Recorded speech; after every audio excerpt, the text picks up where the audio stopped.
સણોસરામાં બ્રહ્મ સમાજ દ્વારા ભાવભક્તિ સાથે શ્રી પરશુરામ જન્મોત્સવ ઉજવાયો. અખાત ત્રીજ શ્રી પરશુરામ જન્મોત્સવ પ્રસંગે સણોસરામાં બ્રહ્મ સમાજ દ્વારા શોભાયાત્રા સાથે ઉજવણી થઈ. સમસ્ત બ્રહ્મ સમાજના આયોજન સાથે સણોસરામાં ભાવભક્તિ સાથે શ્રી પરશુરામ જન્મોત્સવ પ્રસંગે શ્રી દાનેવ આશ્રમમાં યોજાયેલ ધર્મસભામાં શ્રી નીરુબાપુએ ભગવાન શ્રી પરશુરામજી સાથેના પ્રસંગોની વાત કરી. અહીં આશ્રમ દ્વારા મહાપ્રસાદ લાભ સૌએ લીધો. આ પ્રસંગે બ્રહ્મ સમાજ અગ્રણીઓ દ્વારા આ પર્વ સંદર્ભે પ્રાસંગિક વાતો કરવામાં આવી.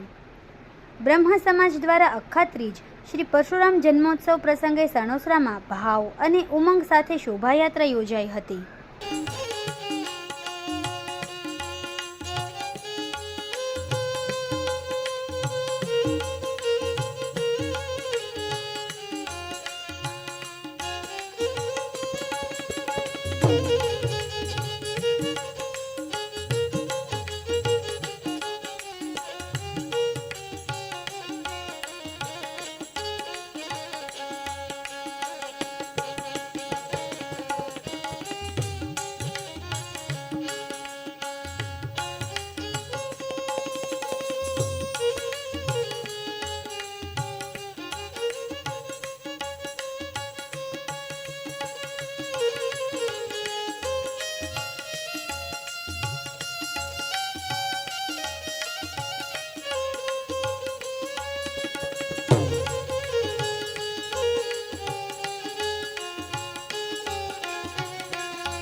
પ્રતાપભાનુને કહેવામાં આવ્યું હતું કે બ્રાહ્મણો જો વંશ થાય અને જો તું એને ભોજન કરાય અને સતત એક ધારા જમાડવાના, આ એક પરશુરામ જયંતિ જમાડો એમ નહીં, એક ધારા જમાડો અને પછી જો આશીર્વાદ આપે તો બ્રહ્મા પણ તને મારી ન શકે.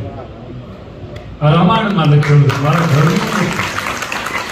અને આખર જયારે લાલચ આવી ને એટલે બ્રાહ્મણને જમાડવામાં કપટી ગુરુનો સંગ થયો.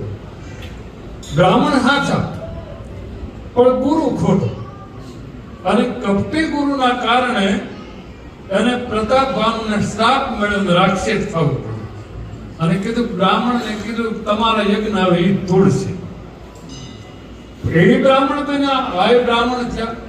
એટલે મારું કહેવાનું કે અમારી પરંપરામાં કે જ્યારે બ્રાહ્મણના બે દીકરાઓ દાન બાપુની યાદીમાં જ્યારે દુષ્કાળ પડ્યો ને બાપુએ જ્યારે એને ચલાળા જગ્યામાં એને રાખ્યા 1 વર્ષ કે 2 વર્ષ અને 4 વર્ષ થયું ત્યારે એમ કીધું કે હવે બાપુએ કીધું કે હવે 4 વર્ષ થયું એટલે છોકરાઓ કે અમે વિયા જાય અમારા કુટુંબ ભેગા. એટલે નાતે કીધેલું કે હવે તમે વટલાઈ ગયા, જગ્યાનું ખાધું ને એટલે. અને એ વખતે દાન બાપુને કીધું કે તો આનો કોઈ ઉપાય ખરો? ત્યારે કે હા, ગંગાજીને આયા આવે તો અમે રાખીએ. એટલે દાન બાપુએ કીધું હું ગંગાજીને આયા બોલાવું તો કે બાપુ કઈ રીતે? કે તમે કહાની તાંહળે લાવો અને હું આરાધ કરું ને બ્રાહ્મણના છોકરા તમે આખું કુટુંબ નાઈ લો. કે તો બાપુ અમને મંજૂર છે. અને ચલાળા દાન બાપુ ફળિયા વસાડે ઉભા રહે ગંગાનો આરાધ કર્યો હતો અને તાંહળીમાં ધોધ વરસાયો હતો. અને તેથી 400 ઘર 400 બ્રાહ્મણના ઘરના માણસો હતા, એ બધા નાયા. અને ત્યાર પછી બાપુને કીધું કે સંજ્યા ટાણે મારું વચન છે કે કોઈ પણ દીકરી દીકરો લગ્ન થાય ત્યારે પહેલું આ ઠાકરને અમે પગે લાગશું અને મરણનું ખાપણ સલાણાનું ઉઠશું. હજી અત્યારે હાલ્યું આવે ચલાળા જગ્યાનો કાયદો છે. કોઈ પણ બ્રાહ્મણ વયો જાય એટલે એનું જે થતું હોય વાણો વસ્તુ એ ચલાળા જગ્યાનું હોય. એટલે મારું કહેવાનું કે દાનબાપુને વર્ષોથી બ્રાહ્મણો પ્રિય હતા અને એની પરંપરામાં મને જો બ્રાહ્મણ પ્રિય ન હોય તો મેં દાન મહારાજની સેવા ન ગણાય. મારે બ્રાહ્મણ એટલે મને પ્રિય છે, પણ મને થોડુંક દુઃખ એ થાય કે બ્રાહ્મણો પૂરા ભેગા કેમ નથી થતા, આ ખબર નથી પડતી. હવે આ સમુદ્ર મંથન થયું ત્યારે દરબારોને હાજર હતા કે બ્રાહ્મણ હાજર હતા એ ખબર નથી પડતી. જ્યારે ધુવાડો નીકળ્યો, ઝેર નીકળ્યું, પહેલું ઝેર નીકળ્યું, પછી અમૃત નીકળ્યું.